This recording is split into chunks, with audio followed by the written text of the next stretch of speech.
Have you ever woken up in the middle of the night because of some epic battle that's going on right outside your window? Well, living in a neighborhood where your neighbors are literally obsessed with cats is something. Whether you go outside and scare the cats with your dog or watch their little fights with some popcorn to the side, cat fights can be pretty entertaining. Although there's times when it can get rather gruesome. Sometimes it would be best to leave. Psst, let's get out of here. When you see cats fighting among themselves, it's an interesting experience, but seeing cats attack people is something else. There was a time my family and I went to visit an old couple, which they felt like my real grandparents and my actual grandparents.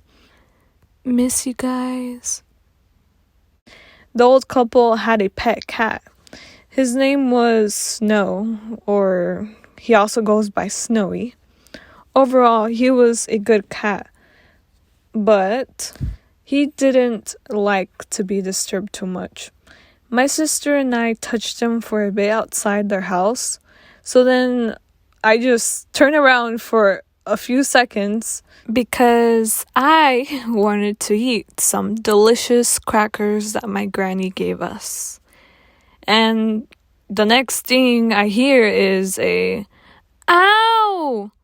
There, I saw my little sister crying.